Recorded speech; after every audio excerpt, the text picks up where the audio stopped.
pegaste numa empresa tradicional, portuguesa, com pouca presença no marketing digital, transformaste, criaste um planeamento de marketing muito centrado na área digital e tiveste um sucesso com, enfim, vários sucessos, gostaria que depois partilhasses, mas ao mesmo tempo estás com um projeto novo que é totalmente digital de raiz.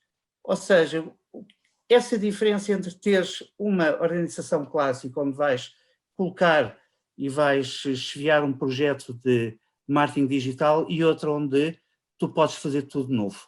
Diferenças, semelhanças, vantagens, desvantagens. Bom, basicamente, primeiro e antes de mais, muito boa noite a todos. É um prazer estar sempre aqui convosco, pelo convite com o Luís, e uma grande honra estar aqui com o Fernando, que é maravilhoso e todos vamos aprender imenso com ele, porque ele é das maiores sumidades aqui no tema dos vinhos. Eu tenho uma relação com o digital que me foi sendo aprofundada ao longo dos anos. Tenho aqui algumas crenças minhas que tentei aplicar de forma diferente em duas empresas que giro. Uma na Quinta de Pancas. Quinta de Pancas é uma marca histórica dos vinhos portugueses, muito tradicional. Eu ainda sou do tempo, agora vou dizer isto, eu ainda sou do tempo de se comprarem páginas de imprensa nas revistas de vinhos, de fazermos muitas campanhas de outdoors, não podermos, e continuamos a não poder, comunicar até à meia-noite. Portanto, uma comunicação na altura em que nós arrancámos com a Quinta de Pancas, muito centrada no offline, e o online servia basicamente para eu tentar explicar algumas coisas sobre o vinho. E explicar o quê? Basicamente eu tenho dois objetivos, tanto nos projetos mais anteriores como nos mais recentes, eu tenho dois grandes objetivos. Primeiro, tentar partilhar o que é esta arte da enologia e tentar explicar porque é que os vinhos são diferentes e porque é que os vinhos servem propósitos diferentes, primeiro, e depois, acima de tudo, partilhar com as pessoas que nos seguem nas redes, as minhas salvo seja, as nossas pessoas. E se vocês olharem para as redes, tanto do Palácio das Condes da Anadia, como da Quinta do Cardo, como de Quinta de Pancas, eu trabalho muito em cima de pessoas. E ainda há pouco tempo estava a falar com o Fernando e o Fernando falava disso, das pessoas. E eu acredito muito, acredito que as redes servem para isto, servem para democratizar, mas acima de tudo para criar este link one-to-one que antigamente nós não conseguíamos mostrar estas caras. E eu acredito muito nisto. Portanto, eu quando arranco com um projeto chamado Palácio dos Condes da Anadia, arranco completamente centrada em duas coisas, que é o produto que tenho para vender, produto vinho, produto turismo, produto palácio, casa histórica, mas em cima disto acredito nas pessoas que lá estão. Portanto, é comum vocês verem posts com os meus salve seja, os caseiros da casa, as pessoas na vindima, os enólogos, a pessoa que faz anos, as experiências que nós recebemos lá e que proporcionamos lá às pessoas que nos visitam, e todos os posts têm pessoas. E é nisto que eu acredito, que é a pessoalização das marcas, naquilo que nós eventualmente, numa estratégia de marketing, tentamos definir como as personas que estão do lado de lá e a forma e a estratégia de comunicar com elas, mas mais do que o lado de lá, eu acredito que eu tenho um lado de cá muito forte que eu quero partilhar. No caso do Palácio dos Condes da Anadia, há uma coisa muito importante, e eu partilhava e quero muito partilhar convosco, que é nesta altura péssima que atravessamos de pandemia e de crise, nós assentámos a estratégia de comunicação completamente no digital, e posso-vos dizer que nós tivemos, no mês de agosto, foi o mês com maior número de visitas do Palácio desde a sua abertura. Nós conseguimos, num mês de pandemia, encher o Palácio dos Condes da Anadia como nunca tínhamos conseguido. Tudo centrado no digital. Tudo centrado na partilha de informação, na partilha de conhecimento, no convite às pessoas, e mostramos muito o Palácio, que isto é uma coisa que também o digital veio desmistificar, que é, não temos que esconder, temos que ser transparentes, temos que mostrar aquilo que somos, e nós mostramos tudo. Portanto, mostramos a casa, mostramos os vinhos, mostramos onde eles são feitos. Aliás, esta fotografia de fundo não é a minha casa, como devem imaginar, não estou sentada aqui em cima de gravilha, não é? Isto é uma das salas, uma das adegas do Palácio dos Condes da Nadia, onde nós temos um conjunto de barricas e tonéis antigos, e é isto que nós fazemos. E eu acredito muito no digital para promoção, para comunicação, para construção de negócio, muito assente naquilo que eu acredito sempre, que são as pessoas. E as marcas não são mais do que essa transposição dessa realidade que se vive do lado de cá. Obrigado, Cláudia.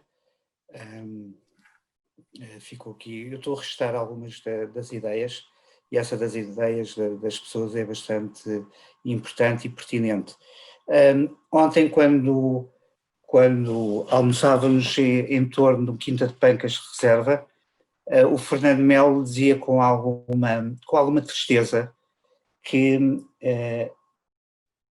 há uma necessidade que os produtores conhecerem os consumidores finais, ou seja, conhecer quem consome. Fernando, podes, com a tua experiência, larga experiência do setor, qual é a situação do setor? Eu não sei responder em termos do setor, até porque penso que não há dados ainda que te consigam indicar exatamente como é que está a correr essa relação, a que eu chamo de relação direta com o consumidor. É angustiante, isso sim,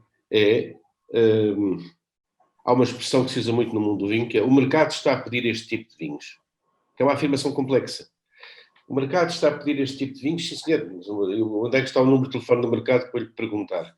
O mercado é um mercado, mas ele não é bem comportado, porque não está bem tipificado. Eu penso que os produtores vivem num certo limbo ainda em relação a esse aspecto do mercado, e claro que têm indicações de mercado, têm estudos de mercado, têm essas coisas todas, mas não é desses que eu falo. E não é desses que eu gosto de falar quando falo da relação direta com o consumidor. É que é mesmo direta. Ou seja, o alias, digamos assim, o testemunho é a garrafa de vinho, nem que seja a garrafa de vinho. É muito importante agarrar o consumidor por aí. O consumidor utente, claro que é consumidor, porque em princípio compra a garrafa e em princípio vai beber a garrafa e vai conviver com ela.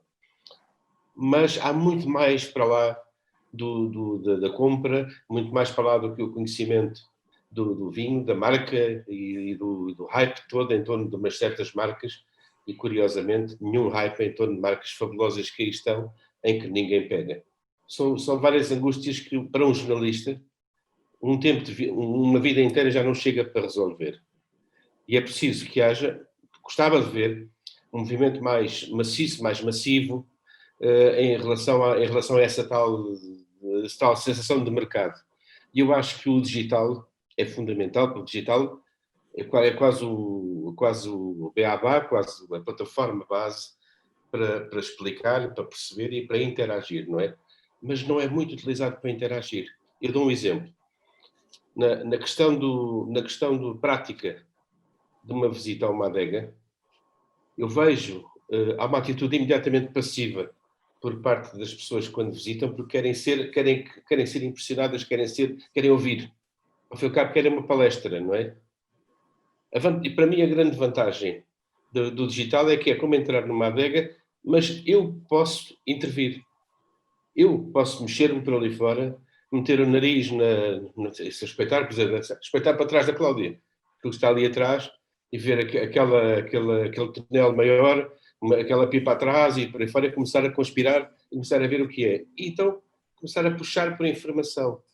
E essa informação pode estar disponível e pode ser uma enorme ferramenta de comunicação com um consumidor, ou então 10 mil consumidores, porque cada um terá as suas questões, cada um terá as suas dúvidas, cada um terá níveis diferentes de interação com a casa, e a grande vantagem do canal direto é que cada um explora de acordo com a complexidade a que está habituado e que precisa, não é?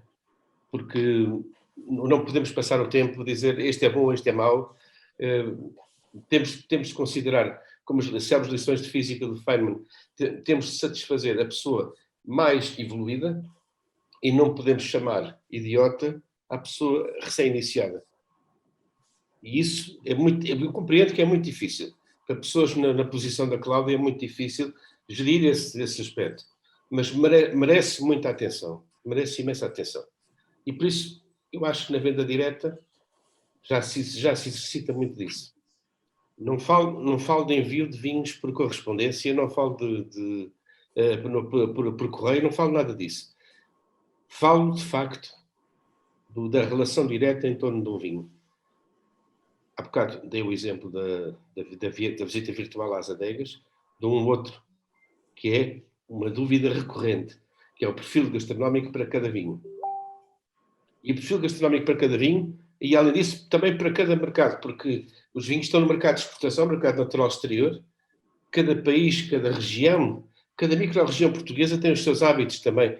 É preciso mostrar-lhes para os seus hábitos e para a sua região em que é que o vinho pode ser a mais-valia, aquele vinho para que é que pode servir. Não é? Ainda estamos no patamar dos frutos vermelhos, ainda estamos no patamar é muito bom para presunto, é muito bom para aves, os contrarótulos dos vinhos. É muito bom ideal para aves. Pronto. Vejam, aves. Querem dizer carnes brancas, Fernando? Não, as carnes brancas, as carnes vermelhas. Não, aves não querem necessariamente carnes brancas. Mas é o que eles querem dizer. Não, mas não é. Mas não é. Galinhola não é uma carne branca. E é uma ave, não é? Apesar de que eu tive leitores da revista, uma vez que reclamaram, eu estava a falar da galinhola e toda a gente sabe que a galinhola não é uma ave. Também acontece. Vá. Temos que facilitar. Mas eu acho que é bom abrir e ser sensível aos contextos. E parece-me que o digital é fantástico para ter um canal individual com cada pessoa e ser sensível ao contexto em que ela está. Ao mesmo tempo, teremos de programar as plataformas, evidente, teremos de ir para aí, é um outro paradigma e tudo. Mas eu gosto de pensar que isso pode ser um caminho. Uhum. E, Fernando, e na tua experiência, porquê é que achas que isso não sucede na maioria das organizações e das marcas de vinho? Por culpa de gestão, por inércia, por desconhecimento? Não, desconhecimento não é, porque sabem, essas coisas estão identificadas e no fundo o que leva os produtores a escrever qualquer coisa no contrarótulo. Porque há pessoas radicais, há um produtor, por exemplo, Nipor, não escreve absolutamente nada nos contrarótulos. Porque eu digo que se escrever já está a polarizar, já está a mudar a informação das pessoas, etc. Eu não concordo. Acho que os vinhos de Bordeaux, por exemplo, não põem nada nos contrarótulos. Absolutamente nada. Levamos um atestado de estupidez cada vez que compramos um vinho de Bordeaux. Tu já sabes tudo o que aquele vinho é e vais procurar nos canais alternativos. O vinho não te ajuda, não é o elemento de decisão. Eu gosto de ter a garrafa na mão e gosto que haja qualquer coisa para ver.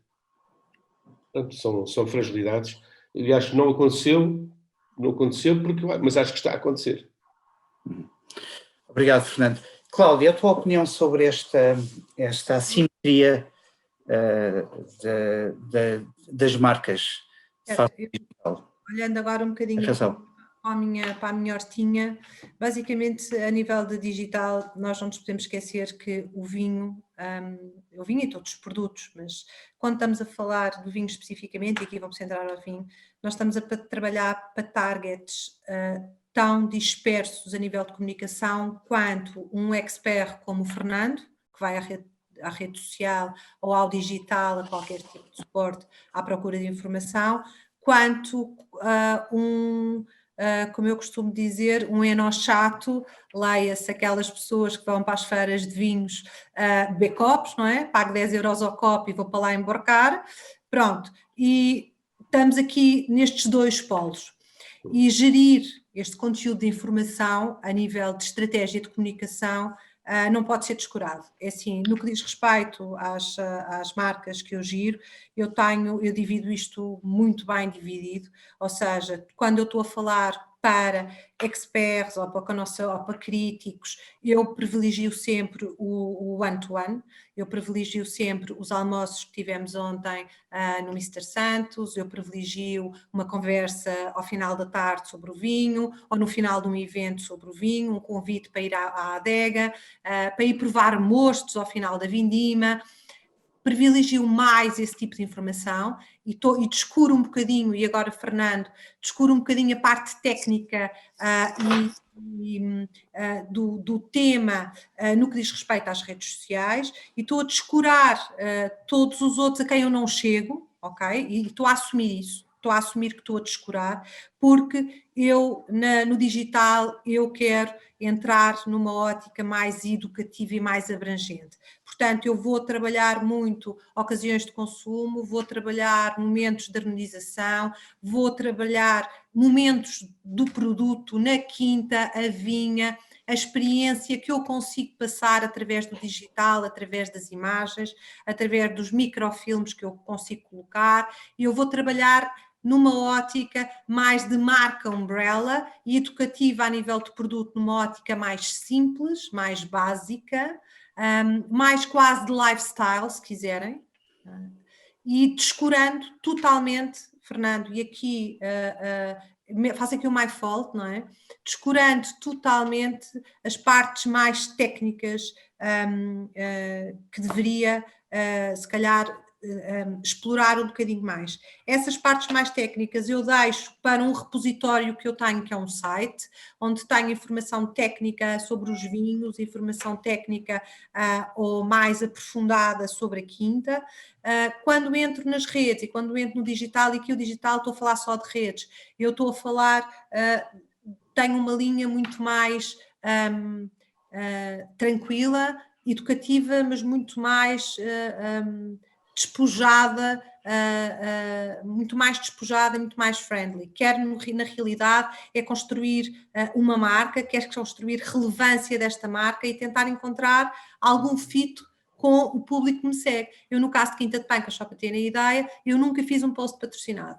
E é um case que eu estou a fazer, maluca, mas eu sei, nunca fiz um post patrocinado. Ao contrário do Palácio dos Condes da Nadia, que tem dezenas de milhares de seguidores, com uma estratégia de posts patrocinados.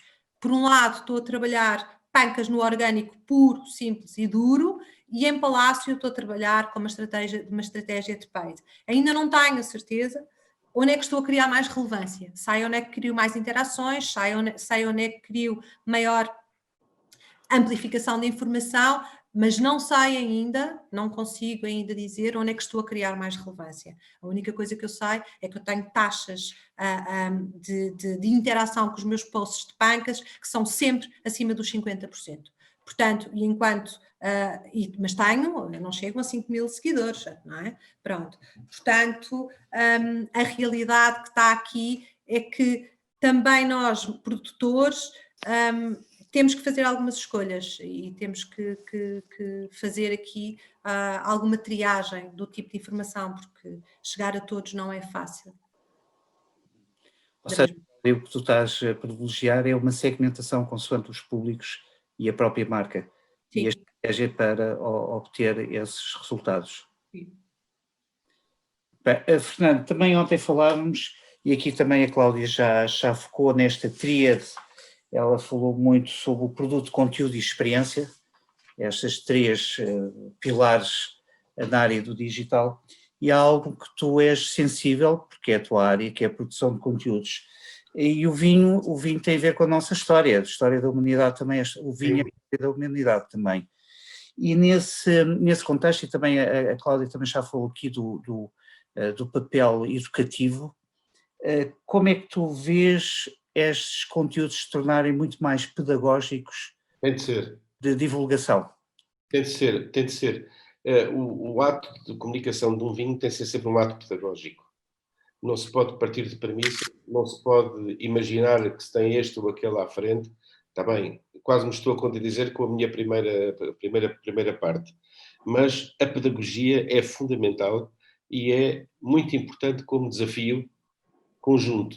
Ou seja, pronto, a Cláudia é super especialista em marca, a gestão da marca é muito importante e, além disso, é preciso não esquecer que há responsabilidades comerciais e há responsabilidades de sucesso financeiro de uma empresa, tem de se conduzir ao sucesso. E isso, neste momento, está particularmente difícil, neste pós-confinamento, que, aliás, vamos confinar outra vez, está bastante difícil. Pronto, há um canal de Oreca que está completamente parado, não é? Isso é um desespero para quem está a trabalhar a marca, para quem está a precisar de retorno e a precisar de pagar salários, não é? Que acidentalmente também se trata disso. Eu estou a falar de um ponto de vista um bocadinho mais formal, talvez mais abstrato, mas de facto a pedagogia é extremamente importante. Há lacunas muito graves. Nós estamos, por exemplo, neste momento com um regime de produção, há um regime de, digamos, uma certa segunda linha, ou uma linha de sombra que existe, que se está a definir em torno de uns vinhos que são o vinho anti-industrial, por exemplo. E chegamos a uma plataforma de vinho artesanal, os vinhos ditos feitos do vinho que é a pessoa que faz tudo de uma ponta à outra, e gerou-se, é normal, gerou-se assim uma espécie de conluio, de congregação livre e informal de pessoas que querem essa nova ordem. Eu, como sabes, também estou ligado à música e gostava de dizer, a propósito disso, desses formalismos, porque tem de haver sempre formalismo, senão não há pedagogia. Mas gostava de dizer, o Tratado de Harmonia de Schoenberg, no princípio do século XX, quando Schoenberg publicou o Tratado de Harmonia, disse: a harmonia tradicional está completamente ultrapassada, que é um bocadinho o que se ouve falar dos vinhos. Essas pessoas que estão no século passado ainda gostam dos vinhos com estrutura, não sei o que, não sei, todo clássico, não sei quanto, a gente quer renunciar a isso tudo. E o Schoenberg disse assim: eu só confio na música atonal, não confio na música que constrange a criatividade do compositor, assim como também os vinhos têm formalismos que obrigam a que sigam certas etapas. E depois ali perdia-se um bocadinho. É giro ler, eu já li mais do que uma vez. E é giro ver como é que ele defende isso. Pronto, aguenta-se no primeiro capítulo. No segundo capítulo é assim, sabes qual é o nome do título do segundo capítulo? Regras fundamentais da nova harmonia.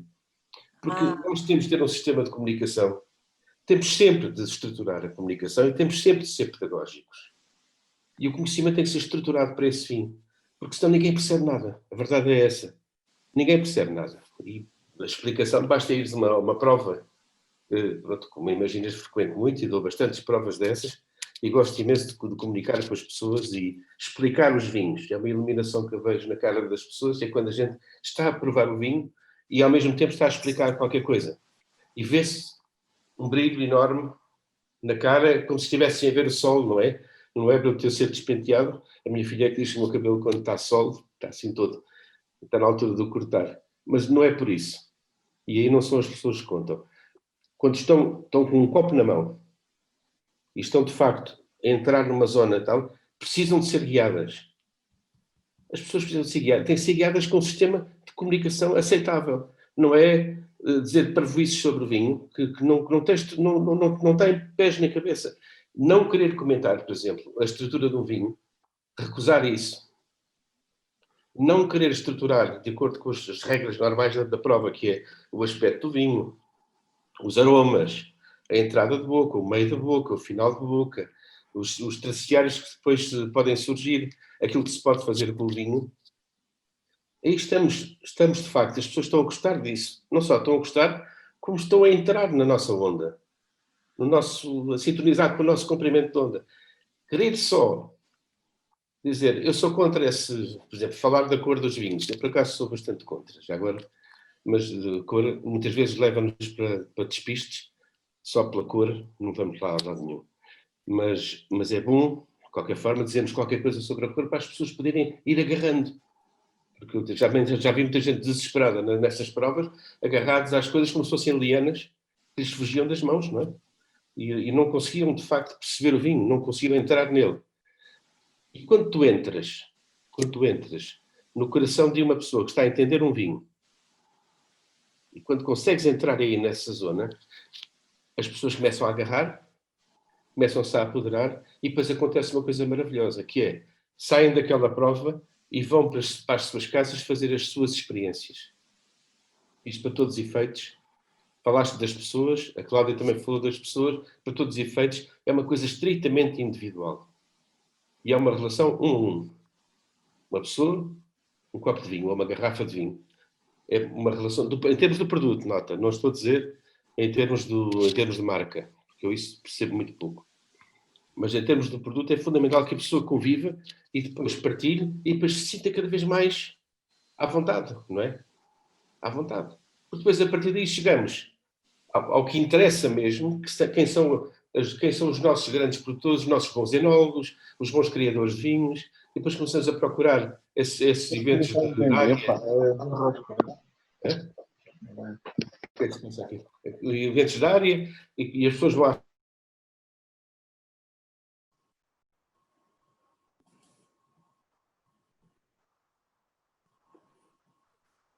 E depois nessas feiras a gente começa a comunicar com os produtores, começa a ver a cara deles, não é? Um dia começa a provar com eles, começa a fazer uma experiência diferente, e eu não vejo porque é que o digital não pode promover também essa relação.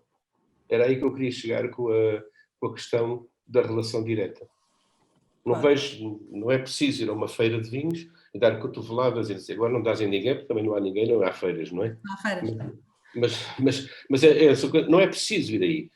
Agora, é preciso criar esse ambiente, porque é assim que o vinho acontece.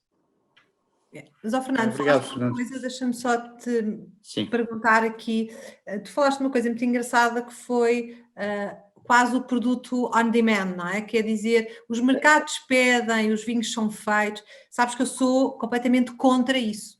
Bem, não sei. Dizer Mas que é uma coisa que se diz muito, mas diz-se muito. não faço vinhos a pedido. Eu costumo dizer isso, não é? Não faço vinhos a pedido. Pois é isso. Porquê? E partilhar aqui um bocadinho com este maravilhoso, estas maravilhosas 138 pessoas que batemos o recorde, parabéns a nós, todos que estão. E basicamente isto porquê? Porque o vinho vem da terra e é feito com aquelas mãos, com aquelas uvas, com aquela vinificação e é a expressão daquela terra. Portanto, quando me dizem eu gostava de um vinho mais assim, mais assado, com mais estrutura, com menos estrutura, com mais açúcar, com mais não sei o quê, não é isto. Isso é para outro setor que me merece o mesmo amor, que é sumos e refrigerantes, para os chocolates. É para outra coisa, não é para aqui. Para aqui existem N terroirs, N regiões, vinhos em Portugal para todo o gosto, para todo o palato. Existem, eu costumo dizer, não há maus vinhos, não é? Há pessoas que gostam mais de uns do que outros. É só preciso é conhecer. E nós temos mais é que dar a experimentar, e as pessoas hoje em dia encontram vinhos de 3 euros maravilhosos, como encontram vinhos de 6 euros maravilhosos. Portanto, é só experimentar. O vinho tem esta maravilha que é, podemos provar, poder experienciar. Hoje sabe-nos assim, amanhã sabe-nos assado.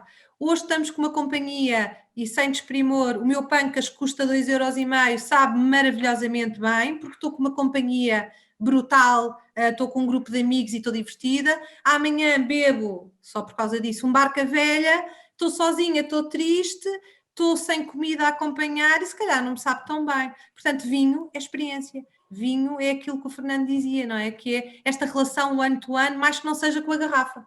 Tem de ser, tem de ser. Mas cuidado, porque a verdade é que o que se pratica abundantemente é esse argumento de que o mercado está a pedir este tipo de vinhos. Pronto, e não há nada a fazer. Pronto, tens um caso trágico, que é a utilização sistemática, ora crescente, ora decrescente, da casta moscatel nos vinhos mais a norte. Dizem que o mercado final quer vinhos com moscatel. O mercado afinal não quer vinhos com moscatel. E eu só queria saber mesmo como é que se fala com o tal mercado. Porque não conheço ninguém que queira vinhos com muito moscatel. Pronto, é tão simples quanto isto. E estes lados são complicados. Claro, depois aparecem as pontuações dadas pelos críticos, pelos especialistas, pelos nossos painéis de prova e etc., com que as pessoas não se identificam. E isso é pena, porque também há que fazer um esforço para comunicar com as pessoas em linguagem que elas entendam. A pessoa não pode dizer só taninos finos. Taninos finos, em termos da estrutura molecular, tem muito que se lhe diga. Polifenóis é complexo. Mas o tanino de fino, de facto, exprime uma elegância, mas também uma estrutura muito forte. Fino não quer dizer frágil. E isso as pessoas vão por aí fora e, infelizmente, eu leio muita coisa que se vê que não há fundamentos devidamente estudados e maturados para dizer as coisas sobre o vinho. Portanto, mesmo alguns comunicadores do vinho, não estou a criticar absolutamente ninguém da minha profissão, estou a criticar muito uma profissão muito recente, chamada blogger, e que é de total irresponsabilidade. Pessoas de um dia para o outro alteram as pontuações que deram aos vinhos. Eu tenho 2 blogs. Eu não altero absolutamente nada do que lá escrevo. Porquê? Porque é o meu jogo, é o meu exercício, não é? Eu sou produtor de informação e não vou fazer isso a ninguém. Mas, de facto, e posso dar casos de bloggers que vão alterando a pontuação. Ainda não parei. Vão abordando do burro à vontade do Não, burro. agora estive a dar um webinar e agora... Isto passa-se aqui a qualquer coisa. Podes continuar. Posso? É seguro? É seguro. Pronto, este tema que o Fernando estava a levantar, que eu acho que é muito interessante aqui para este fórum, que é o tema dos influenciadores. E no caso do vinho é um tema muito premente por exceção feita ao Fernando. Se calhar quem nunca, não é? Quem nunca foi à procura nestes bloggers ou nestes enófilos, não é? E nestas páginas do Facebook, recomendações, ou o melhor vinho abaixo de 10 euros, o melhor vinho do mês, o melhor. Quem nunca? Isto é o conceito dos influenciadores, não é? É o conceito novo e recente do digital, que nem sempre traz coisas boas, também traz coisas menos boas. E traz coisas menos boas, que é depois a falta de seriedade a lidar com uma determinada profissão, que é isto que o Fernando defende, e eu estou com ele nisto, eu comecei nisto nos vinhos há poucos anos, há uma década. Na altura não havia não havia tanto blogger, não haviam críticos, não é? Como o Fernando, que escreviam para revistas e para jornais e para a imprensa, e sempre que saía uma nota, a pessoa lia com muita atenção e com numa ótica até educativa, perceber o que é que encontraram nos nossos vinhos que nós não vimos. E esta é uma parte muito engraçada e muito pedagógica, que a crítica também faz com o produtor, que é quando a crítica também é bem feita, e que nem sempre também aqui eu tenho que dizer, não é? Pronto, quando a crítica é bem feita e é imparcial, que também sempre acontece, não é? Porque muitas vezes os críticos bebem rótulos, não bebem vinhos, e esse é um grande problema do setor, é quando se bebe rótulos e não se bebe vinhos. Percebes o que eu digo, Fernando? Não, percebo. Isso não tem solução. Não tem. Pronto, isso quando se bebe rótulos... E o que acontece é que quem nunca olhou para estes bloggers, quem nunca viu grupos de Facebook que têm dezenas de milhares de seguidores e que produzem notas de prova todos os dias e que produzem alimentados pelo setor e alimentados pelos produtores e alimentados por mim, não é? Alimentados por todo o setor. Mas até este conceito dos influenciadores vai dar a volta. Eu acredito sinceramente que muito deste grupo de influenciadores tenderá a desaparecer exatamente por aquilo que o Fernando estava a dizer, que é a falta de seriedade com que muitas vezes se faz o trabalho. Pois, sim, mas se os confrontares com uma irregularidade qualquer de comunicação, por exemplo, com as notas galopantes, com as notas flutuantes, hoje dão 14 a um vinho, amanhã mudam-lhe a pontuação, vão lá editar, não é?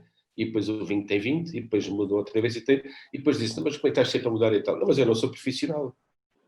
O argumento é sempre este, eu não sou profissional, eu posso fazer o que me apetece.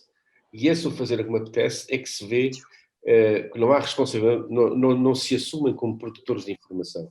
E eu gosto imenso dessa diferença. É muito importante a informação ser boa, a que se põe no canal. Se nós vimos bem nas buscas que fazemos sobre alguma coisa hoje em dia, é muito mais o que não nos interessa que aparece do que o que nos interessa. Já estamos no meio do lixo, não é? E estamos a continuar a produzir lixo e a aclamar o lixo, não é? Porque depois há uns bloggers que são particularmente conhecidos, são os que produzem o melhor lixo de todos, são muito importantes e têm um estúdio de fotografia que faz fotografias muito bonitas e por aí fora. Pronto. Não, mas não chegamos ao ponto, não é? que eu aproveitava agora, se pudesse, se o nosso querido moderador, Luís Muniz, me deixasse. Sim, Fernando. Pronto, era uma deixa, era uma coisa que eu queria lançar, que é a questão do modo de usar. Modo de usar. E aqui está completamente do lado do produtor, completamente do lado de quem põe o vinho no mercado, de quem faz o vinho, de quem veste o vinho, de quem faz o conteúdo, mais a enologia, até ao fim da linha. Tudo isso é extremamente importante transmitir-se. Os produtores têm de se esforçar mais na forma como explicam os seus vinhos. Têm de se esforçar. Agora não estou a falar dos contrarrolos nem nada disso. Estou a falar imaginemos uma prova com um produtor. Pode ser a prova virtual, as pessoas mandam as garrafas e a gente está aqui a provar, não é? 5, 6 vinhos. Tem de os explicar, não é provar, eles estão a provar e nós também estamos a provar, não é? Mas explicar um vinho é a coisa mais bonita que há. Porque é só aí que aparece o cenário a que eu chamo o grande vinho. Um grande vinho não é necessariamente um vinho com uma pontuação muito elevada. Um grande vinho é um vinho que conta uma história, é um vinho que tem uma localização, tem, como a Cláudia disse, tem uma terra, pertence a um sítio, a um local, tem uma história, tem um clima, tem mãos que o trabalharam, tem essas coisas todas. E é esse aspecto que é extremamente importante que chegue ao mundo do vinho. Não somos nós que estamos atrasados, está toda a gente atrasada nesse aspecto. Em algumas regiões de França pratica-se muito isso, não é? Aliás, o terroir, o homem já é incluído na coisa chamada terroir, que antigamente era só solo e clima, depois a que se juntava às castas, etc. O homem hoje é considerado parte do terroir. O trabalho humano, não é? Que é maravilhoso e que faz toda a diferença. E nós ainda não sabemos coisas básicas, quando é que é preciso decantar um vinho e se é preciso decantar um vinho, por exemplo. E depois acumulamos objetos, copos de vários formatos, acumulamos decanters, que são para decantar o vinho, acumulamos uma parafernália. Quanto mais avançados somos em termos de enofilia, mais nos rodeamos dessa parafernália e menos entramos no vinho por nós, sozinhos. E basicamente esta questão do modo de usar é para conseguir chegar a um ponto, e agora calmo, que é para a Cláudia falar, que é perder o medo. Perder o medo. Mesmo no jornalismo.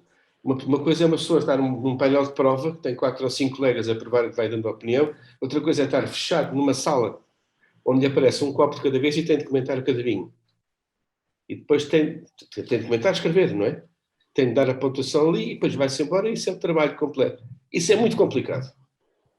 Essa autonomia é muito difícil de chegar. Mas eu penso que é uma autonomia. Precisamos muito. Os grandes vinhos, que são esses tais nossos, temos belíssimos vinhos. Pancas tem uns 5 ou 6 grandes vinhos. Pronto. E eu já troquei figurinhas com a Cláudia, a Quinta do Cardo também, mas agora não vamos comentar isso. Mas é de facto, as marcas que nós conhecemos como marcas importantes, na verdade, são também sustentadas por grandes vinhos. É completamente injusto dizer que é só trabalho de marketing. Mas essa filosofia do grande vinho nunca a vejo aparecer. Não a vejo nos streams de comunicação dos produtores. Não vejo essa sensibilidade, não vejo transmitir essa sensibilidade para que as pessoas comecem a procurar isso nas outras casas e então começar de facto a fazer diferença. Porque um grande vinho não admite sucedâneos. Boa frase. Uma série de dicas de sábias do Fernando para todos os participantes, sobretudo daqueles que trabalham o digital no vinho.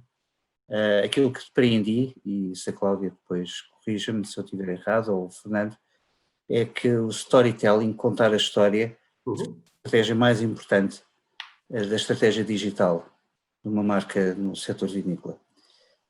Cláudia, uma próxima questão, porque já estamos a aproximar-nos do fim, também queremos abrir as questões para a audiência. É inevitável e é sempre uma buzzword falarmos nos dias atuais sobre a pandemia e o impacto do Covid no setor. Falávamos, e o Fernando também dizia que se apenas falar sobre este tema, tínhamos que criar um novo webinar sobre o impacto do webinar neste setor.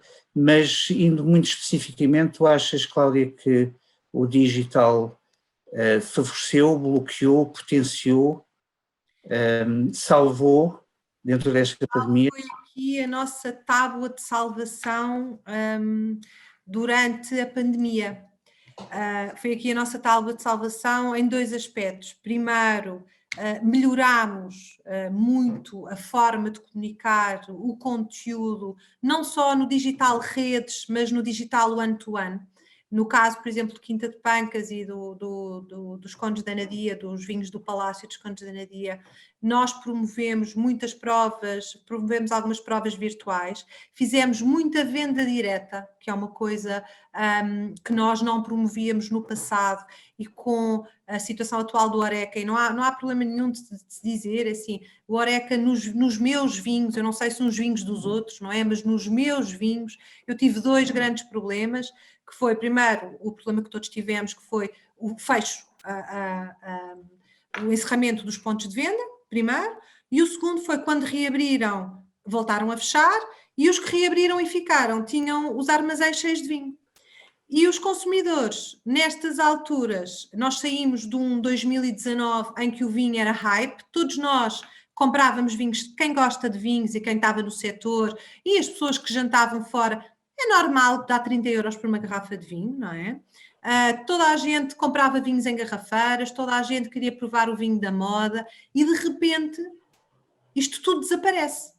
Desaparece porque não há a venda, não há o local do consumo, que é a restauração.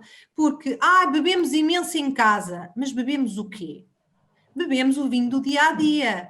Porque quando nós queremos experienciar e queremos beber um vinho mais caro, não dá vontade nenhuma de beber um vinho caro sozinho em casa. Nós gostamos de partilha, não é? Nós gostamos de partilhar. É a mesma coisa que jantar fora um restaurante. Eu vou a um restaurante mais normal, fazer a minha refeição dia-a-dia. Quando quero ir jantar fora e ter uma experiência diferente, vou a um restaurante mais caro. No vinho é exatamente igual. No vinho é exatamente igual. Portanto, o que eu acho que aconteceu na pandemia foi começámos a comunicar muito mais diretamente, one-to-one, com toda a gente. A nível de venda direta, alguém perguntava aqui, então não prejudicaram as garrafeiras? No caso, não prejudiquei, só por uma questão, porque os vinhos Conde da Anadia tinham acabado de ser lançados no mercado, no início do ano, e nem sequer distribuição tinha. Portanto, o que aconteceu foi, eu acabei por criar uma rede própria de distribuição para lá da pandemia. Porquê? Porque eu, como não tinha rede de distribuição, que fera eu o contacto direto. Mas sim, o produtor, e a resposta é sim, o produtor que faz venda direta acaba com o negócio da distribuição e com o negócio da subdistribuição.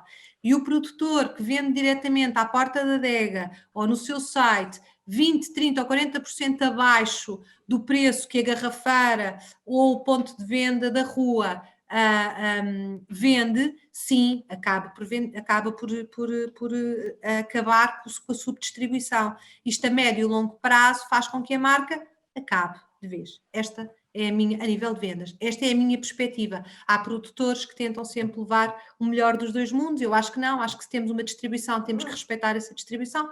No caso da pandemia e no caso dos Condes da Anadia, a coisa não foi assim, porque eu não tinha distribuição, era uma marca muito recente, tinha acabado de ser lançada, são vinhos que estão no mercado, os vinhos lançados foram de 2015, portanto estamos a falar em 2020, estar a lançar vinhos de 2015, e na realidade foi aqui a nossa tábua de salvação.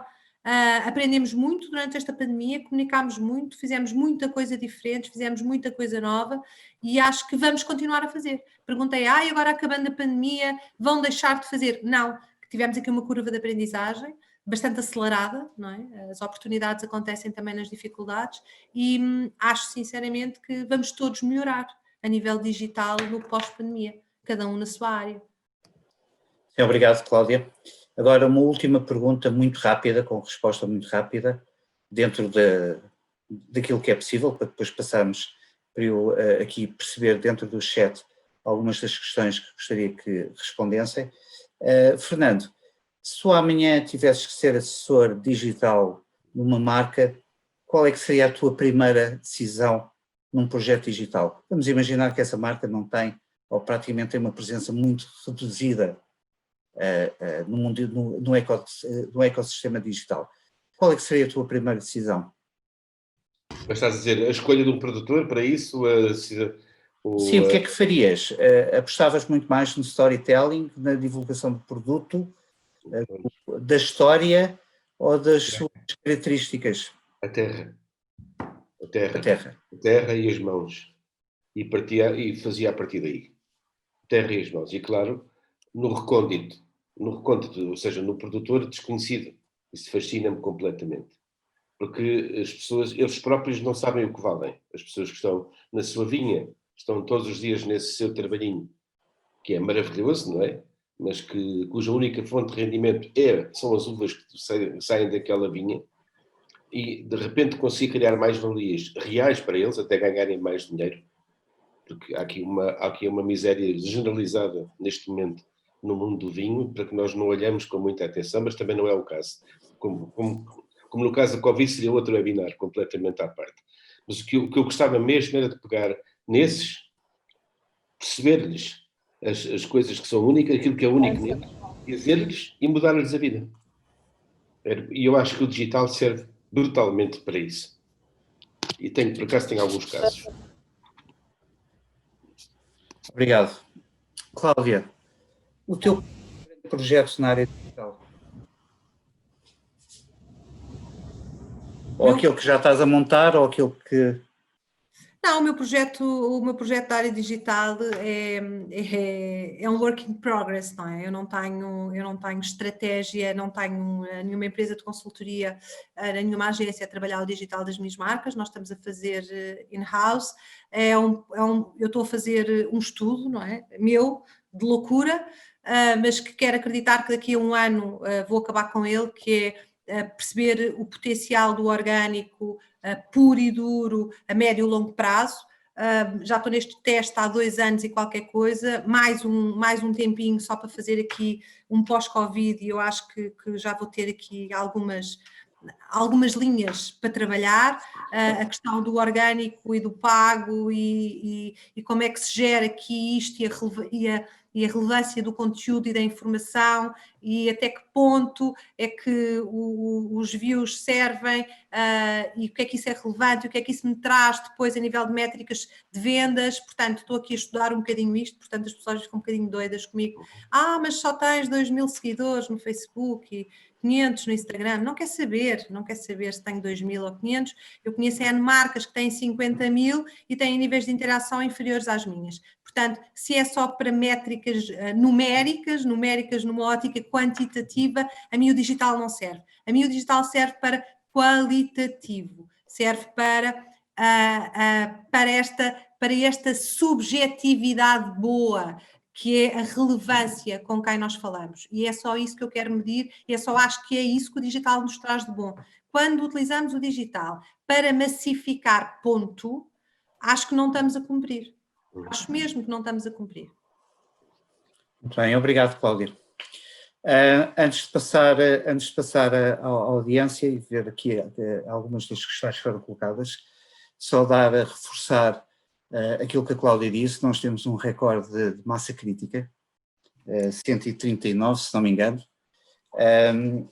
Nós todos que exatamente, a primeira massa crítica teve cerca de 90 e tal, perto de 100, a segunda 80, por isso passámos verdadeiramente os 100. Isto mostra bastante o interesse do setor e sobretudo o marketing digital. O que é que o marketing digital pode aqui fazer por este setor? E sem dúvida o Executive Master é uma das áreas onde nós podemos mostrar algumas pistas e alguns caminhos. Notar também aqui com o Sérgio Rosa, com a sua câmara, notei há pouco que ele estava a acompanhar de um bom copo de vinho, por isso parabéns, Sérgio, por nos mostrares em loco. Também o Bruno Antunes, que não estava com a câmara, mas estava com uma fotografia com uma taça de vinho, por isso obrigado também, e dessa interação. E eu gostava agora de passar algumas destas questões para que comentassem também de forma rápida, tanto a Cláudia como o Fernando. Aqui primeiro do Ricardo Borges, O vinho é de pessoas para pessoas e hoje o digital aproxima as pessoas e o entendimento dos vinhos. Penso que aqui a questão das pessoas já foi subejamente explorada. Aqui a Ana Marta Moreira, enfim, a fazer um elogio. Fico muito feliz que o digital tenha ajudado um vinho da minha cidade, Viseu, a ganhar ainda mais voz no digital. Os meus parabéns pelo Instagram do Palácio da Nadia, Mangualde. Afagar o ego da Cláudia também é preciso, Exatamente. Não nos podemos deprimir. Mas também podem dizer... Aqui penso que era da Cláudia, não da Cláudia Paiva, mas para esta audiência, tem a ver, penso eu, com os influenciadores. Existem imensos e sem qualquer conhecimento da profissão, sem bases e sem respeito pelos profissionais da área. Existem muitos produtores que acarinham estes influenciadores, logo o mercado digital está repleto destes blogs. Sem dúvida que não é só neste setor vinícola, é transversal e é algo que é preciso separar o trigo do joio.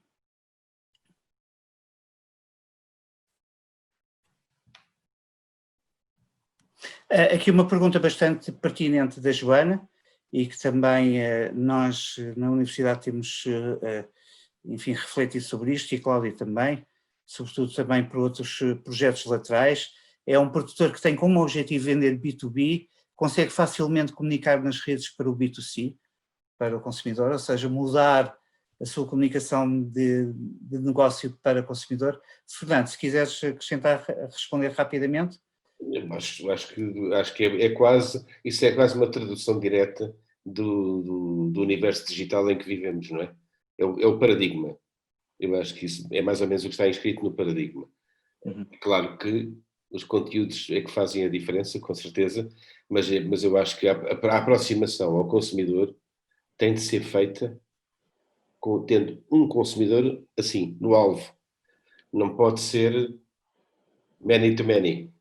Tem que ser many to few. Fernando, eu peço desculpa por interromper, mas o Fernando disse aquilo que é a máxima do marketing. Quando nós sabemos quem é o nosso alvo, dificilmente iremos falhar. E esse é, nos dias de hoje, um grande problema que existe no marketing nas empresas, que tentam efetivamente abranger um universo muito lato de alvos e tendem efetivamente a acertar em qualquer um. O Fernando disse uma coisa que eu defendo há muito tempo. Quem é que nós queremos atingir? Qual é a idade? Qual é o nome? O que é que usa? Qual é a cor do cabelo? Definir o nosso alvo e aí acertar efetivamente. Fernando, peço desculpa para esta interrupção, mas obrigado por este alvo. Cláudia, queres acrescentar algo aqui? Não, a pergunta, eu acho que o B2B comunica de forma completamente diferente do B2C, não é? Pronto, começa logo por aí. Quando nós comunicamos B2B, comunicamos empresa, comunicamos institucional. Quando trabalhamos B2C, comunicamos marca para consumidor, comunicamos par para par, não é?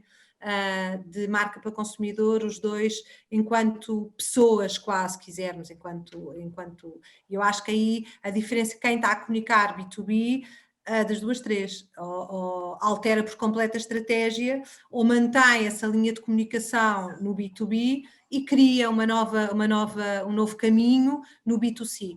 Eles não andam juntos porque a linguagem não é a mesma, as ferramentas que se tem que utilizar a nível digital também não são as mesmas, ou não são exatamente as mesmas. A nível de conteúdos, elas são muitíssimo diferentes, não é? Eu, com o consumidor, partilho muito mais o conceito da experiência, do produto, da marca. No B2B existem outros, a qualidade, o serviço, o preço, a forma, a distribuição, os canais e afins. Portanto, quem está a trabalhar B2B neste momento e quer trabalhar para B2C, eu, se recomendasse, se fosse o meu caso, o que eu recomendaria é mantenha o B2B, torne-o mais institucional e crie um B2C mais focado na marca. Obrigado, Cláudia. Próxima questão do Marcos Lopes. O Fernando falou em produzir lixo. O vinho é uma arte tradicional. Com o digital não se corre o risco de se esconder a pureza desta arte tradicional do vinho. Existem muitos grandes produtores, mas poucos produtores engarrafadores. Não será um risco de se estar a criar mais uma forma de se enganar os consumidores, em parte com a ajuda do marketing digital, ajudando a proximidade da pessoa e escondendo o que se passa em parte do setor. Outra vez uma questão que não tem solução. Isso parte da formação, da idoneidade Ideia. de quem produz informação. Não há nada a fazer. A perversão existe. E a mentira existe. E a anti-informação também existe. Não podemos fazer nada, nem podemos sequer tentar regular isso. Acho que é um absurdo e é o oposto do digital, não é? Não há nada a fazer. Por isso é um princípio ético. O Francisco Pedro pergunta uma questão também, enfim, com algum impacto.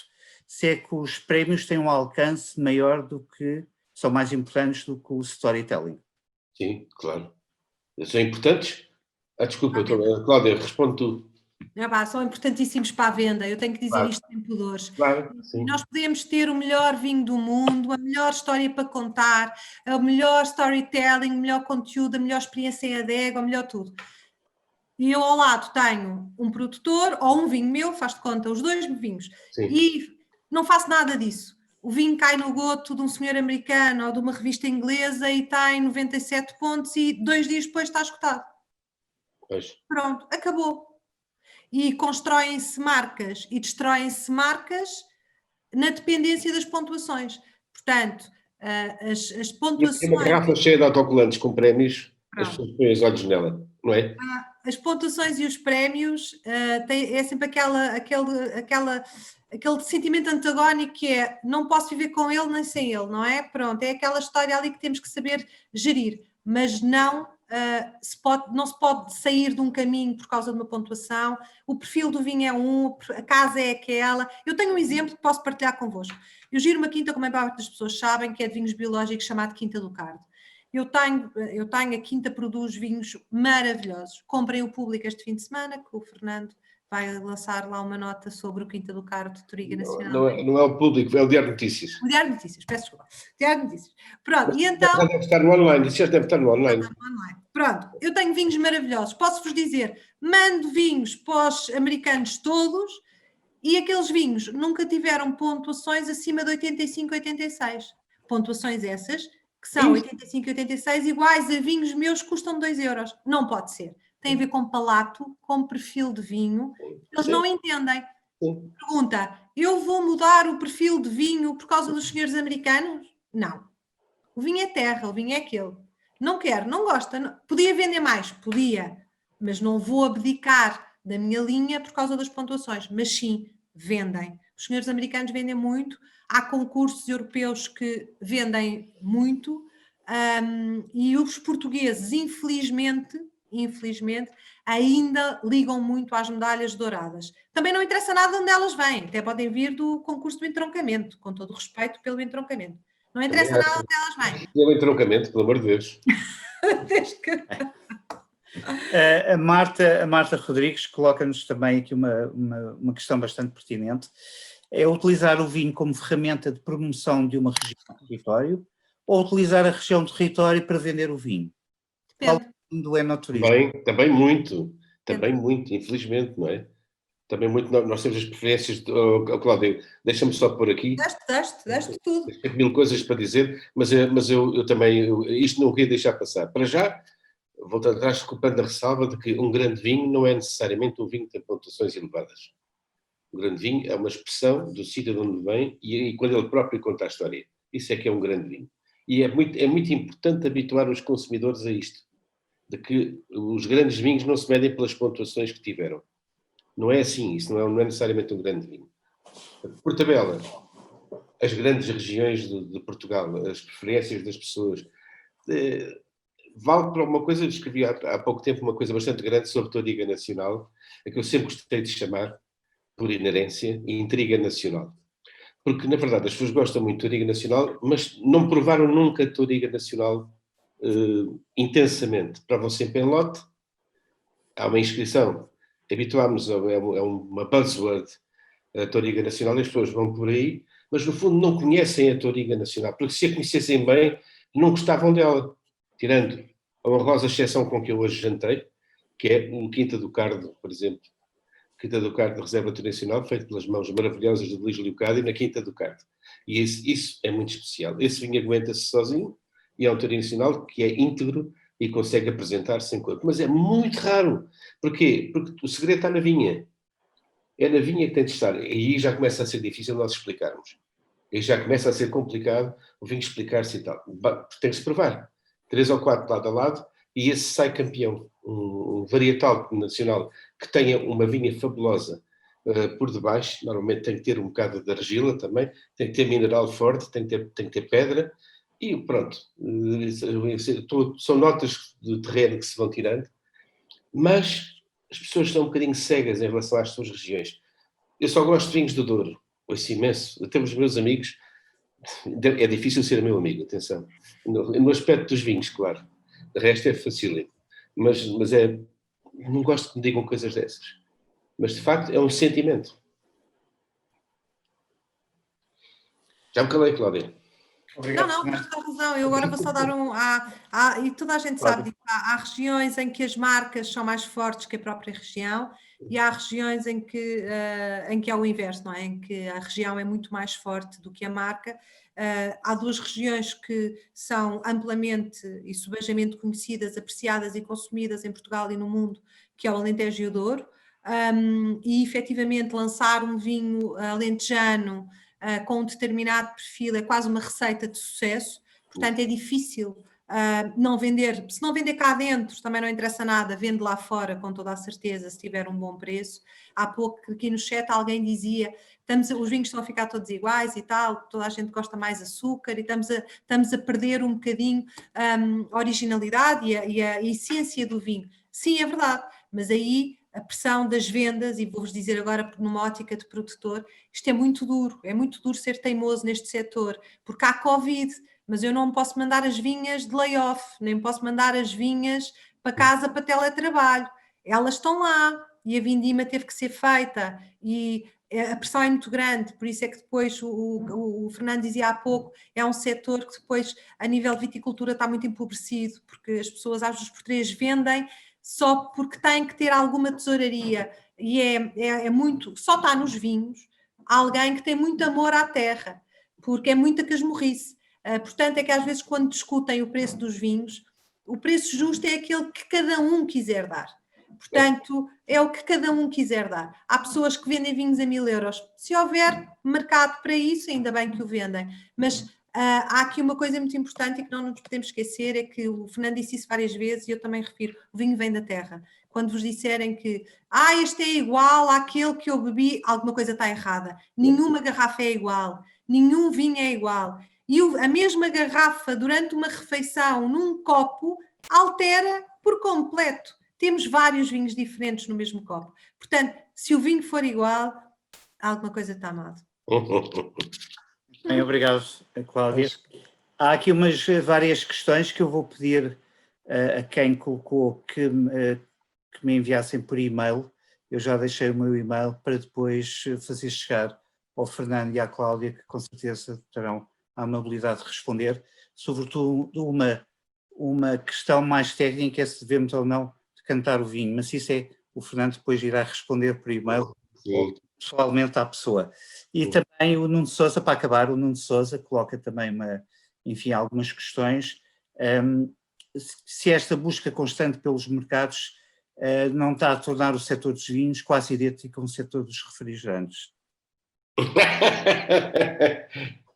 Olha que eu já trabalhei em refrigerante. É isso, eu vou deixar isso para a Cláudia, que é especialista. Não, isso nunca irá acontecer. Isso nunca irá acontecer. Uma vinha tem 10 hectares, eu acabo com esta, uma vinha tem 10 hectares. Cada talhão é um vinho diferente. Cada uva, podemos ter os 10 hectares com triga nacional, o mais a norte, com mais exposição solar, o mais baixo, o mais poento.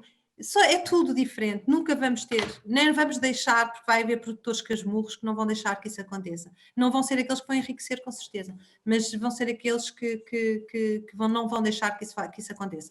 Só antes de me despedir, só dizer uma coisa. O meu Facebook, se tiverem dúvidas, questões ou perguntas, por favor, eu aceito as pessoas com alguma ligeireza. Não sou muito difícil no Facebook, porque ele é puramente profissional, não tenho lá fotografias dos meus filhos, nem minhas, nem nada, portanto, só em trabalho. Portanto, ele é completamente profissional, abusem dele, comentem, se beberem vinhos meus que não gostem, digam, eu adoro que as pessoas digam mal, que eu vou seguir e digo uma data de coisas também, e é isto que é a partilha. As redes sociais também servem para isso, que é para dizerem mal. E nos vinhos há um problema que o Fernando há bocadinho tocou com alguma subtileza, mas eu digo, o vinho é um tema tabu em Portugal, é como os carros. Toda a gente acha que percebe e ninguém percebe nada, e toda a gente tem medo de falar. Isso. Errado, digam tudo, não é? Eu faço provas de vinhos há muitos anos, provo muitos vinhos e continuo a dizer, eu não percebo nada disto. E eu às vezes tenho notas de provas do estilo, sabe-me a cinzento, alguém me consegue explicar porque é que me sabe a cinzento? Digam o que vos apetecer. A nota de prova é tão subjetiva quanto o nosso vocabulário. Se eu falo de uma determinada maneira, vou provar de uma determinada maneira. Se o Fernando fala de outra, vai provar de outra. Alguns no meio, vamos todos encontrar. Portanto, partilhem as vossas notas de prova, partilhem as vossas opiniões acerca dos vinhos, porque o setor agradece muito. E é isto que falta, que é o consumidor não ter medo, estar menos passivo e ser mais ativo em relação aos vinhos, não é? Se calhar porque isto é tudo tão subjetivo, não é? Quanto uma prova... Obrigado, Cláudia, obrigado, Fernando. Já vamos às despedidas formais e finais. Eu fui, enquanto a Cláudia e o Fernando foram falando, eu fui anotando algumas frases. Cláudia, as redes servem para democratizar produto, conteúdo e experiência. Todos os posts devem ter pessoas. Não temos que esconder, nada que esconder. Temos de ser transparentes. Privilegiar a relação. No digital quero estar nas diferentes dimensões. Nunca fiz um post patrocinado, mas noutra marca também já o fiz o contrário.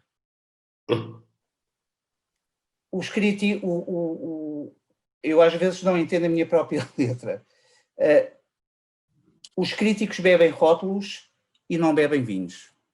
Alguns. Não faço vinho a pedido. O vinho é a imagem da região. O digital foi a tábua de salvação na pandemia. Comunicámos muito mais na pandemia. O potencial do orgânico. O digital serve para a relevância e é isso que eu quero medir. Fernando Melo. A primeira palavra foi angústia. Há muito mais para além do vinho, da compra. O digital é o beabá para interagir, mas não é nos vinhos. Satisfazer as pessoas mais evoluídas e não podemos chamar de idiotas às iniciadas. O papel gastronómico para cada vinho e para cada região.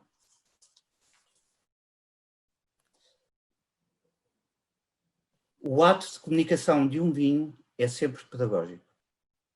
O conhecimento tem de ser estruturado. Sim. Experiência individual. One-to-one. Vinho para a pessoa. Promover o digital.